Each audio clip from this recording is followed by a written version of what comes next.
Halo guys, Assalamualaikum warahmatullahi wabarakatuh. Perkenalkan, nama saya Nadia Daliziliana dengan NIM F0271241001 dengan mata kuliah penelusuran informasi yang diampu oleh Ibu Atika Nur Latifah Hanum. Nah, sebelumnya di sini saya akan menjelaskan teori information seeking theory, yaitu teori perilaku pencarian informasi, yang dimana teori ini yang saya ambil ini adalah teori Wilson. Nah, yang pertama itu ada konteks sebutan informasi, yang dimana Wilson ini menjelaskan bahwa pencarian informasi selalu diawali dari kebutuhan informasi yang muncul karena seseorang berada dalam konteks tertentu seperti peran, pekerjaan, masalah hidup dan lain-lain. Jadi yang dimaksud ini kebutuhan informasi tidak muncul begitu saja, tetapi karena ada masalah atau tuntutan situasi yang lain. Sebagai contohnya itu ada seorang mahasiswa yang sedang menyusun skripsi karena harus menulis bab tersebut. Dia membutuhkan informasi tentang teori yang relevan, misalnya kayak bab tinjauan pustaka gitu. Lalu yang kedua itu setelah konteks kebutuhan informasi itu ada mekanisme pengaktifan. Nah, mekanisme pengaktifan ini yang dimana teori ini tentang stres dan cara mengatasi persoalan akibat yang dimana Wilson ini menjelaskan kebutuhan informasi muncul karena ada keterangan stres yang tadi yang saya sebutin akibat kesenjangan antara apa yang diketahui dan apa yang dibutuhkan. Jadi seorang itu terdorong mencari informasi untuk mengurangi ketidakpastian tersebut. Sebagai contohnya, nah mahasiswa tadi itu merasa bingung karena belum memahami teori yang harus digunakan. Nah, kebingungan ini menjadi tekanan yang mendorong untuk mencari referensi tersebut.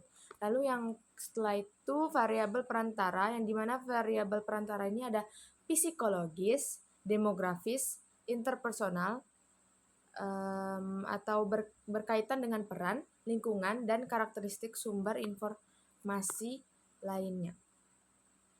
Jadi maksudnya ini psikologis ini yang dimana memotivasi atau rasa percaya diri. Demografis itu seperti usia, pendidikan, dan ekonomi. Lalu interpersonal itu atau peran sosial lingkungan yaitu mencakup akses internet dan lain-lain sebagainya. Nah, faktor-faktor ini bisa memperkuat atau justru menghambat pencarian informasi. Sebagai contoh, mahasiswa tadi yang percaya diri dan punya akses internet cepat dan lebih mudah mencari jurnal dibanding mahasiswa yang aksesnya terbatas. Jadi mahasiswa tadi yang sebelum saya jelasin itu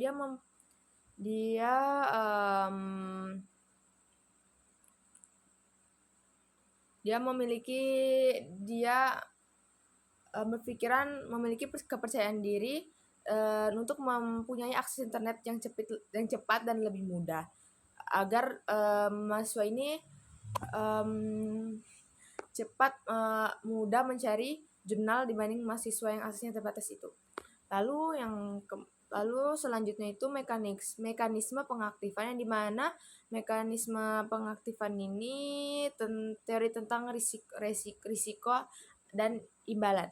Jadi sebelum benar-benar mencari informasi, seseorang tuh mempertimbangkan apakah usaha yang dilakukan sebanding dengan hasilnya, apakah ada risiko seperti waktu yang terbuang, biaya mahal atau informasi salah.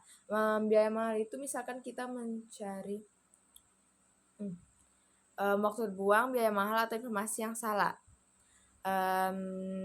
Jika manfaat dirasa lebih besar dari risiko, maka pencarian itu akan dilakukan. Nah, contohnya mahasiswa tadi memutuskan mencari jurnal di database yang berbayar karena yakin informasi tersebut penting untuk nilai skripsinya. Lalu selanjutnya itu ada perilaku pencarian informasi, yang ada beberapa perilaku pencarian informasi itu seperti perbuatan yang pasif, pencarian aktif, dan pencarian yang berlanjut. Jadi perhatian pasif. Nah, perhatian pasif itu mendapat informasi tanpa disengaja. Contohnya melihat berita penelitian saat scroll media sosial. Lalu ada pencarian pasif itu mencari informasi lain tetapi menemukan informasi tambahan. Contohnya saat mencari buku di perpustakaan, menemukan buku lain dan yang relevan. Lalu ada pencarian aktif itu secara sadar dan sengaja mencari informasi. Contohnya mengetik kata kunci di Google Scholar. Lalu ada pencarian berlanjut itu terus mencari informasi untuk memperdalam pemahaman. Nah, jadi contohnya itu setelah membaca satu jurnal, nah mahasiswa tadi itu mencari jurnal lain untuk memperkuat teorinya. Lalu ada pengolahan dan pemanfaatan informasi yang dimana pengolahan dan pemanfaatan informasi ini diperoleh dengan dibaca, dipahami, dianalisis, dan digunakan untuk memecahkan masalah. Jadi mahasiswa yang menggunakan mahasiswa tadi menggunakan jurnal yang ditemukan untuk menulis bab teorinya dalam skripsinya. Baik, sekian dari saya. Sekian dari video saya. Apabila ada salah kata, mohon maaf. Wabillahi taufiq wal hidayah. Wassalamualaikum warahmatullahi wabarakatuh.